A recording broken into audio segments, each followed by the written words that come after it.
Hello friends, welcome to our channel. Already ముందు వీడియోలో చూశారు రామప్రభ గారితో కాసేపు సరదాగా మాట్లాడిన విషయాలన్నీ కూడా. ఇప్పుడు ఇంకొంచెం క్యాజువల్గా మనతో ఏం మాట్లాడేదో యాజ్ ఇట్ ఈస్గా ఎడిట్ చేయకుండా పెట్టేశాను. ఇంకొకటి ఏంటంటే ఆవిడ మాటలు చాలామందికి ఇదేంటి అనిపించవచ్చు, కానీ ఎక్స్పీరియన్స్తో చెప్పిన కొన్ని అనుభవాలు నిజంగా మనం ఒప్పుకోం, కానీ కరెక్ట్గా అవి నగ్న సత్యాలు. ఇంకా తను ఎక్కడ కూడా డౌన్ టు ఎర్త్ ఉండడం అనేది నాకు చాలా బాగా అనిపించింది. ఇంకొకటి ఏంటంటే తను బ్లౌజులు తనే చేత్తో స్టిచ్ చేసుకుంటారంట, అది కూడా మీకు చెప్పాలనుకున్నాను. తర్వాత మేము ఇక్కడ బయట కూడా చూడండి, క్యాజువల్గా ఉంది ఆ ప్లేస్ కూడా. అలా కూర్చొని సరదాగా మాట్లాడుకున్నాం. అవన్నీ కూడా యాజ్ ఇట్ ఈస్గా మీరు వినొచ్చు. సో ఆ వీడియో మీకు నాకు అవసరం లేదు, ఇష్టం ఉండదు వేరు, అవసరం లేదు, నాకు వద్దు మీరు. ఈరోజు నిర్మల వచ్చింది, నాకు వద్దు రేపు. అట్లా పడి పడి పడి ఇప్పుడు విరక్తి వచ్చేసి 2 రోజులు బాగా వస్తున్నారు, 3వ రోజు వాళ్ళు అనుకున్నట్టు నేను లేదు కదా అని మీరుగా మారుతున్నారు. అప్పుడు నా మిస్టేక్ ఏంటి? అప్పుడు నువ్వేం చేస్తున్నావు? అయ్యో నేను అనుకున్నట్టు అవును లేదన్నావు, నువ్వు అనుకున్నట్టు నేను ఎట్లుంటా? మీరులాగే ఉండాలి, అలా అనటం లేదు మీరుగా ఉండాలి. అలా ఫిల్టర్ అయిన వాళ్ళు కొన్ని కోట్ల మందిలో లక్షలయ్యి, వేలయ్యి, వందలయ్యి ఇప్పుడు మాక్సిమం 10-12 మందే ఉన్నారు. ఇప్పుడు ఒకరి కోసం మన వే ఆఫ్ బిహేవియర్ అందరికి బాగానే ఉంటుంది. నీకోసం నేను మారాల్సిన అవసరం లేదు, నా కోసం మీరు మారాల్సిన అవసరం లేదు. కానీ అది అర్థం చేసుకోవాలని బట్టి ఉంటుంది. అర్థం అనేది కూడా అవసరం. వాళ్ళు ఎందుకు నన్ను అర్థం చేసుకోవాలి? వాళ్ళు ఎవరు నన్ను చేసుకోవడానికి? మీకు అర్థమైందా? అర్థం చేసుకునే వాళ్ళు నాకు కూడా ఈక్వల్ ఉండాలి. ఈక్వల్ అంటే డబ్బు, హస్బెండా, నా పిల్లలా, నా ఫాదరా, మదరా, మీరు రామప్రభ అన్నప్పుడు ఎందుకు వచ్చు? మేము ఇలా అనుకోలేనండి, అనుకోలేకపోతే ఎందుకు వచ్చు? ఇది నా సంపద. అయ్యో అంటే దేనికి అయ్యో అంటే నేను మాట్లాడే మాటలు వాళ్ళకు కూడా ఏదో వర్తిస్తుంది కదా. 100% అదే కదా. ఇప్పుడు జనరల్ చేసి నేను తిరుగుతున్నాను, అప్పుడు ఎవరికో ఏదో ఒకదానికి తగులుతుంది. అది మీ ప్రాబ్లం. నువ్వు ఎవరో తెలిసి నేను అనటం నేను అనేది మీకు సూట్ అవుతా ఉంది. అప్పుడు నాకేం ప్రాబ్లం? అందుకని లోకంలో ఏమా 30-40 ఏళ్ళు కాపురం చేసే మొగుడు కన్నా బిడ్డలకే అండర్స్టాండింగ్ లేదు. ఒక ఇది వచ్చాక 3వ వాళ్ళు మనల్ని ఎందుకు అడ్జస్ట్ చేసుకోవాలి? అది అడ్జస్ట్మెంట్ కాదండి, అది కాదు, అది కాదు. ఒక స్పీడప్, వైబ్రేషన్, ఒక్కొక్క సీజన్ లో ఒక్కొక్క థ్రిల్ ఉన్నప్పుడు ఒకలాగా ఉంటది. ఆ థ్రిల్ అలవాటు అయిపోయి పలచబడిన తర్వాత ఒకలాగుంటది. తర్వాత హెల్త్ ఏజ్ అయ్యేటప్పుడు ఒకలాగా. ఇది నేచర్. ఇది ఒప్పుకుంటారు ఎందుకు? దానికి ఎవరి మీద వేసేస్తారు? సొసైటీ అంటారు, వాళ్ళు అంటారు. అసలు నీలో ఉండే మార్పుని చెప్పమంటే అది తప్ప అన్నీ చెప్తారు. నాకు అవసరం లేదు. నా బాబా, నా నీట్, నేనున్న ప్లేస్ ఒక్క ప్యాకెట్ రాగిపిండి కొంటే 2 months తింటా. అసలు అది మీరు ఉన్న ఇల్లు గాని ఏం గాని అసలు చాలా మామూలుగా ఉంటుంది. మా పిల్లలకి వాళ్ళు కొంచెం చదువులు అట్లీస్ట్ మన బాధ్యత ఉంది కదా, పిల్లలకి చదువులన్నా ఇవ్వాలి కదా. అది అయిపోయాక విలేజ్ లో సెటిల్ అవ్వాలనుకుంటున్నాం మేమైతే. ఎంత హ్యాపీగా ఉంటుందబ్బా చుట్టూ వాతావరణం అనేసి. మీకు కూడా ఇప్పుడు నచ్చదు నేను అనేది. 100% సర్వనాశనం దేశం అవటానికి తల్లిదండ్రులే కారణం. అంటే మీరు చెప్పే చదువు కూడా ఇద్దంటారా? చదువు వేస్ట్ అండి. ఎడ్యుకేషన్ అంటేనే పరమ నీచమైన దరిద్రం. నేను చెప్పగలను. మీరు ఎందుకు ఎడ్యుకేషన్ అంటున్నారు? డబ్బు దొబ్బడానికి తప్ప దేనికి పనికి వచ్చేది. ప్రేమ, మర్యాద, సెంటిమెంటల్ అఫెక్షన్, మేనర్. ముసలోళ్ళు అయిపోయిన తల్లిదండ్రులు ఎంగుగా కనపడటానికి. అవును, వద్దు, దున్నుకోండి, చెప్పులు కుట్టుకోండి. కళ్ళ ముందు బిడ్డలు హ్యాపీగా ఉంటారు. మాట్లాడితే జనరేషన్ అంటారు, ఈ కాలం అంటున్నారు. పుట్టినప్పుడే పుట్టినరోజే నీ మాట విన్నట్టు డ్రామాలు చేసి వాళ్ళ మీద ఎత్తున్నారు. ఎంత నీచమైన తల్లిదండ్రులు. నేను అట్లాగే అంత వచ్చిన బిడ్డలు మనం పుట్టించాం. వాళ్ళకి అది నచ్చలేదు, వీళ్ళకి ఇది నచ్చలేదు అంటున్నారంటే మీరు ఎంత అబద్ధపు తల్లిదండ్రులు. నువ్వు టేస్ట్ నేర్పితే నీ టేస్ట్ వచ్చింది, నువ్వు గుండి దొరికితే దానికి ఆ స్టైల్ వచ్చింది. నువ్వు ఎలా వాళ్ళకు నేర్పితే ఆ స్టైల్ వచ్చి స్కూల్లో చేర్చిన తర్వాత మొత్తం స్టైల్ మారిపోయిన తర్వాత మొత్తం వాళ్ళ మీద బ్లేమ్ వేస్తున్నారు, పిల్లల మీద. తప్పులంతా మీది. బిడ్డల మీద వాళ్ళకి ఇది నచ్చదండి అండి. మొగుడా బిడ్డగా వాళ్ళు మొగుడికి చెప్పినట్టు చెప్తామండి. కన్న బిడ్డలకి దరిద్రం నాకు ఇచ్చేస్తున్నారు.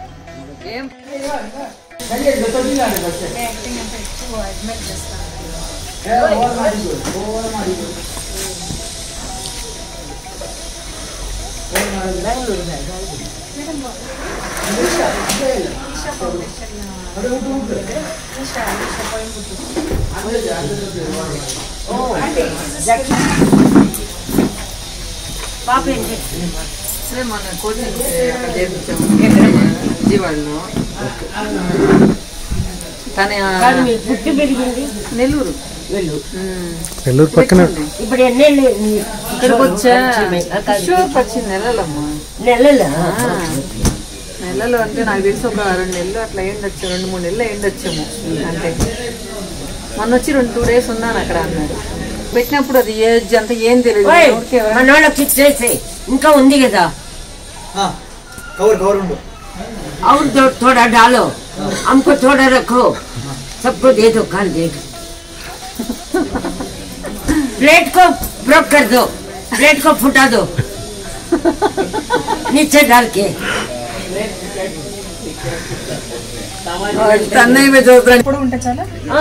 రెండు కావాలి. ఈ ముడి చూసు నేను చూడుకుంటాను. నాకు ఎవరో కొట్టేశారు మొత్తం. అప్పుడే చాలా చేయించా, అన్ని పోయింది.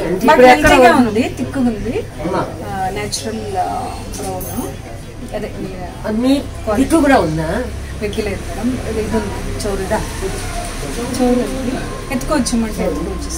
దగ్గరేనా? దగ్గరే. ఇప్పుడు ఇక్కడికి ఎట్లా వచ్చారు? కార్లో వచ్చారు. ఎవరు తెలుసు మనోళ్ళు? నాకు మంజూరు. అవునా? ఎక్కడ? మన దగ్గర.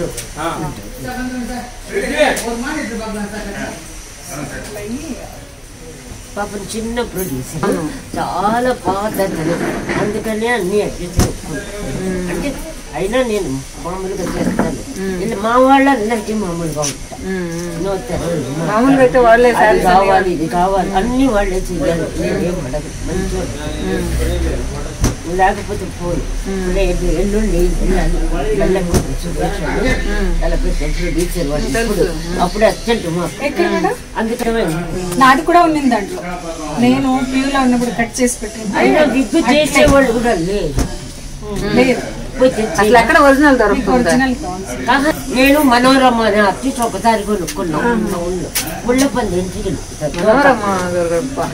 కానీ ఇప్పుడు ఇంకా బాగా వచ్చింది.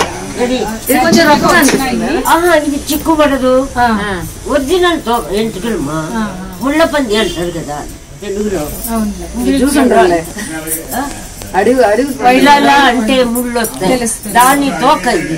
అందుకని ఇది నీళ్ళకి తడవది. 40 years నుంచి అలాగే మామూలుగా చూస్తే వీధి నాటకం గడ్డంగా నేను ఇట్లా ఇప్పుడు నేను బట్ల పెట్టుకుని దగ్గరగా మరీ దగ్గరగా సౌరము ఎవరో కొట్టేశారు.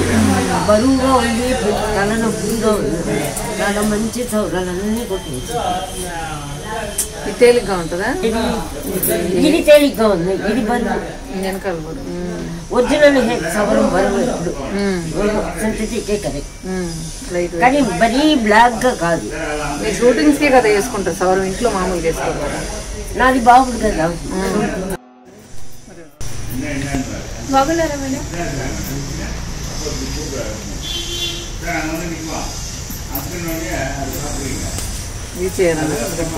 మేడం ఒక సెల్ఫీ గారు ఫోటో అని చెప్పండి. దానికోసం అది ఉండాలా? నాకు ఏమనుకుంటే మాట్లాడిస్తున్నాయి మధ్య. నేనే అనుకుంటా ఎందుకు ఇలా మాట్లాడుతున్నానంటే నాకు ఎవరితో పడలేదు అని తెలిసిపోతాం. నాకు నేనే నా గురువు నా బాబు, నా ప్రకృతి. ఎవరితో ఏముంటుంది? ఎవరైనా మాట్లాడినా మీరే వంట చేసుకుంటారా? లేదు, కింద పైన నేను టీ చిన్న చిన్న గంజి పొడుగుట్లు అలా పెట్టుకుంటాను. మధ్యాహ్నం అన్నము కూరలు అట్లా పెద్ద ఇష్టం ఉంటుంది. మధ్యాహ్నం ఏం తింటారు? ఇప్పుడు విమానం అయితే బాగా తింటా. తమిళనాడు కూరలు ఇష్టం నాకు, కారంగా. ఇక్కడ నూనెంతో పోతుందా అందరు ఇప్పుడే చెప్పేది కాదు మనుషులు వస్తాను. ఎందుకంటే నేను ఉన్నంత వరకు నేను నా బాబా నా గురువుతో ఉండాలని ఇష్టం. వీళ్ళందరితో మాట్లాడుతుంటే చివరికి వచ్చేస్తాను. నేను నాకు ఇష్టం లేదు అంటారు.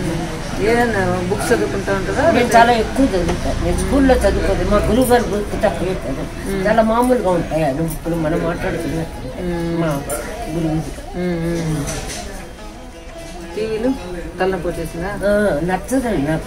ఉంటా వచ్చి రాని ఇంగ్లీష్లో అది ఒక 70-80 మంది చూసి మళ్ళీ 300-400 మందికి స్క్రీన్ షాట్ పంపిస్తారు. నా దగ్గర నంబర్ లేని వాళ్ళు ఉంటారు, వాళ్ళకు వీళ్ళు పంపిస్తారు. అందుకని నేను రాస్తా ఇట్లా.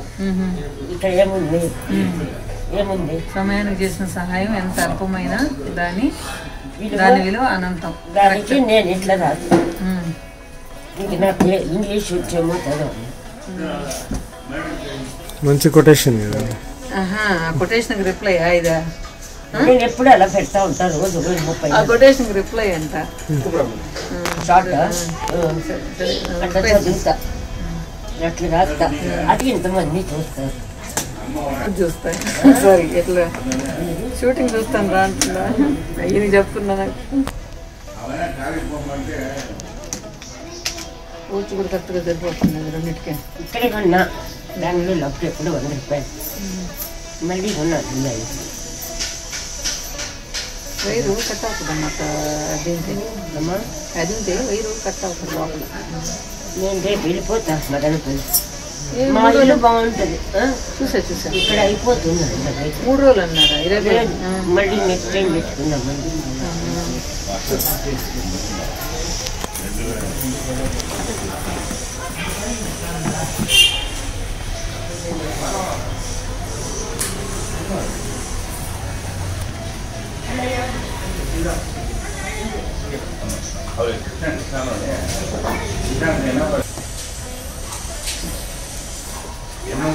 பையன் காலேஜ் போகணும், காலேஜ் போகிற டைம் ஆச்சுன்னு வந்திருக்காங்க. உன் பையன் என்ன பண்ணுறாமா அப்படின்னு. அப்போ நீங்கள் சரி உன் பையன் காலேஜுக்கு போக மாட்டானா? ஓட்டிக்கிட்டு நல்லா பட்டுங்க. சரி உட்காந்து ஆமாம் நீங்கள் வந்து உட்காருங்க.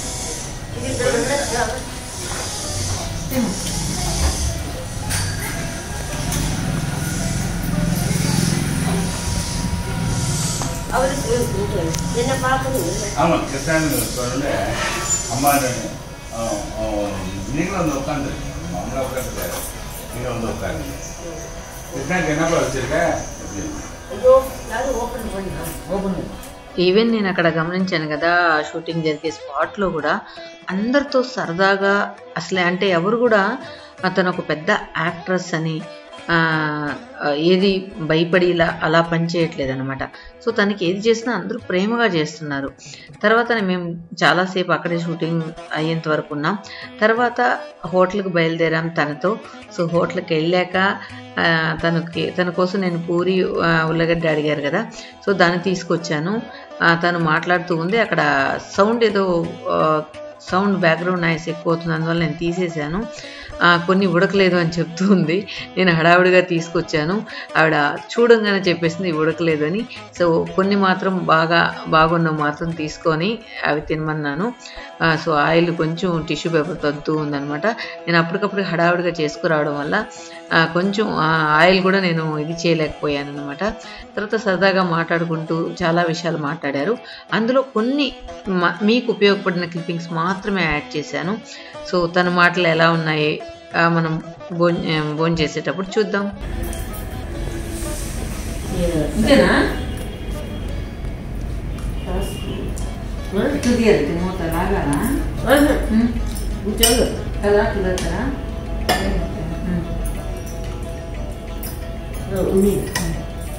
తినండి ఏం చెప్తే ఒకటి బెంగళూరు వంకాయ కాదు, బీరకాయ కాదు. మరి ఇదన్నా ఓకేనా? నేను ఒక రకంగా చేశానా? బాగానే ఉంది. ఇంకా కొంచెం ఫ్రైగా ఉంటుంది. కొంచెం అంటే మాట్లాడుతున్నట్టు చేసి మరి ఇంకోటి తెలుసా, నేను అమ్మ దగ్గర ఉంగరం కొట్టేసి కొట్టేసా ప్రేమతో ఇచ్చిన ఉంగరం మళ్ళీ మీకు నేను జూమ్ చేసి చూపిస్తా. ఏమో మనస్ఫూర్తిగా ఇచ్చారా నాకు? లాగేసుకున్నా.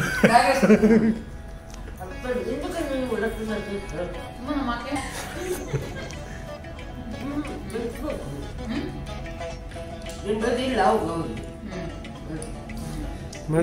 మనసు పెట్టి చేయదు మా వంట.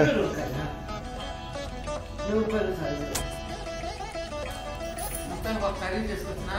లాస్ట్ లోపల చెప్తారో నేర్చుకుంటాము. అన్నీ చెప్పేస్తున్నా. లోపల పచ్చి కాదు, అది ఏమో వైట్ ఎల్లోగా రావాలి. ఉడకలే అంటే ఎక్కువ కొంచెం కాలేదు. చుట్టూ కూడా లావుగా చేస్తాం. మొత్తానికి ఫెయిల్ అయిన నేను పూరితో సాటిస్ఫై చేయలేకపోయినా కూర కొట్టేసింది.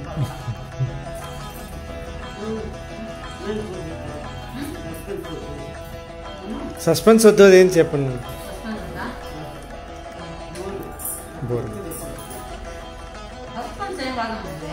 లోపల ఉండే తింటాము, బయట చేస్తాం.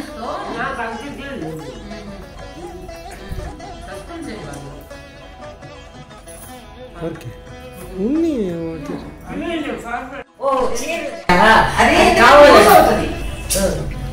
ప్రతి ఊళ్ళో చేసేది అది. అర్థమైందా? చాలా మంది ఎక్కడ మాట్లాడారు, సిగ్గుపడతారు అంతవరకే. అట్లా అనకండి అమ్మా. ఇప్పుడు నీకు ఎక్కడ జరిగిందా అనుభవం? ఏంటి ఇది ఇప్పుడు చీరది బట్టలు ఎక్కడైనా దొరకదు, రెగ్యులర్ గా జరిగేది. కాకపోతే దాన్ని విడమర్చి చెప్పేవాళ్ళు ఎవరు లేదు. అది నువ్వు ఎప్పుడైనా తమాషా కామెడీ చెప్పేవాళ్ళు అప్పట్లో.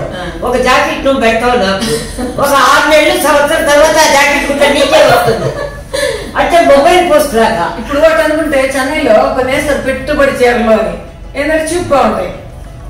అది ఫోన్ కూడా వచ్చేసిందా? పెట్టుబడి చీరలు కాదు, పక్కన ఉంటారు కదా ఆడవాళ్ళు, వాళ్ళు అమ్మాయి పెట్టేదానికి అది పెట్టేసి వీళ్ళకు మాత్రం చాలా మంచి సెలెక్ట్ చేసుకుంటారు. అంటే అర్థమేమి తగ్గేదానికి ఏదైనా ఓకే, నీకు మాత్రం మంచి సెలెక్ట్. అంటే ఎందుకు పెడుతున్నావు? రేపు వాడు నీకు పెట్టాలని పెడుతున్నావు. ఎవరు ప్రేమకు పెడితే క్లోజ్ వాళ్ళైతే వాళ్ళ అర్హతకు పెట్టారంటే అది బిజినెస్. అంటే ఎవరు ఏది పెడితే ఎంత ఇస్తారు, ఆ పెట్టిన వాళ్ళు షావుకారా, ఇవన్నీ నేను చూస్తా. నేను కూడా ఊరికే తీసుకుంటా. నేను కూడా ఏం చేస్తా, దాన్ని తీసుకుని పేదవాడికి బాధపడమని చేస్తా. అప్పుడు అది అవమానమేగా. నేను కట్టినాం, మీరు ఏమనుకుని నాకు ఇస్తున్నారు? నా చీర వాల్యూ లేదు, మీ లైఫ్ అంతా ఒక చీర వాల్యూ లేదు. మీరు నాకు ఇది పెద్దవుడు, తర్వాత పెద్దవుడు అంట. నేను స్విమ్మింగ్ డ్రెస్ వేసుకుంటా, షార్ట్స్ వేసుకుంటా, టీ షర్ట్ వేస్తా. మీకెందుకు? పెద్దవుడు అన్న వెంటనే ముసలమ్మ చీర, దానికి ఒక బార్డరు, ఒక గద్వాల చీర, ఇంకోటి చక్కగా ఏం కాదంట. నేను షిఫాన్ తప్ప ఏది కాదు. అది నా ఫిగర్ సూట్ అవుతుంది. నేను చిన్నప్పటి నుంచి నా టేస్ట్, అది నా ఇష్టం. ఆ ఎందుకమ్మా అంటే నీకెందుకు పెట్టడమే. ఎంత గలీజ్ చీరలు తెస్తానంటే అప్పుడు ఏదో పెట్టాలని ఒకటి, ఎవరో పెట్టింది రౌండప్, జీవితాంతా చీర రౌండ్ అవుతానే ఉంటుంది. అలాగని మీకు ఏదైనా ఇష్టం ఉంది అనుకోండి, ఇష్టం ఉంటే పెట్టండి, లేకపోతే ఇదే అందరూ కొంతమంది పసుపు కుంకుమ బ్లౌజ్ వేయడం, శారీ పెట్టడం అవన్నీ చేస్తుంటారు కదా. సో దాని మీద తను మాట్లాడుతూ ఉందన్నమాట. కొన్ని నిజంగా నాకు బాగా దగ్గరగా అనిపించాయి. సో చాలాసేపు చెప్పాను కదా, ఆల్మోస్ట్ 6 to 7 hours స్పెండ్ చేసాం. అందులో చాలా నేను తీసుకున్నాను, కానీ నాకు ఏదో కొన్ని పెట్టాలనిపించింది మాత్రం పెట్టాను. జస్ట్ నిజంగా హ్యాట్స్ ఆఫ్ చెప్పాలి తనకి. ఇంత ఎక్స్పీరియన్స్ ఉన్నా కూడా ఎంత డౌన్ టు ఎర్త్ ఉంటాం అనేది.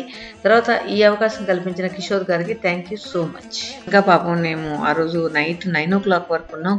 సో 9 o'clock అయ్యాక ఇంటికి రీచ్ అయ్యాక జస్ట్ మెసేజ్ పెట్టమన్నారు. సో నేను మెసేజ్ పెట్టాక కూడా చాలా హ్యాపీగా తను రిప్లై ఇచ్చారనమాట. ఇంకొకటి ఏంటంటే ఎవరిది కూడా తను ఆశించే మనస్తత్వం కాదు. అక్కడ ఇందాక చూసినప్పుడు ఏదో సవరం కావాలంటే ఒక అమ్మాయి తీసుకొచ్చి ఇచ్చింది. ఎంతసేపు దాని ప్రైస్ చెప్పమ్మా ఇచ్చేస్తాను, నాకు ఎందుకమ్మా నీ కష్టం అన్నట్లు ఉందన్నమాట. ఎవరిది కూడా ఉచితంగా తీసుకోకూడదు, ఒకరు మనకెందుకు, వాళ్ళ కష్టం మనకెందుకు అనేలాగా మాట్లాడుతున్నారన్నమాట. నిజంగా అక్కడ నేను రియల్గా పడిపోయాను. ఎందుకంటే చాలామంది ఏదో అభిమానం కొద్ది ఇస్తున్నారు కదా అని తీసుకుంటారు. కానీ ఈవిడ అభిమానం కొద్ది ఇస్తున్నారని అనుకున్నా కూడా ఎందుకు వాళ్ళ వస్తువులు మనం ఎందుకు ఉచితంగా తీసుకోవాలి, వాళ్ళ గిఫ్ట్లు మనం ఎందుకు తీసుకోవాలి అన్నట్లుగా మాట్లాడుతున్నారనమాట. కానీ ఆవిడ ఏదో సౌరం కావాలంటే తెచ్చిస్తే ఆవిడ మాత్రం డబ్బులు తీసుకోలేదు. కానీ నాతో చెప్తూనే ఉంది, అయ్యో పాపం ఏమీ తీసుకోలేదని అలా అన్నమాట.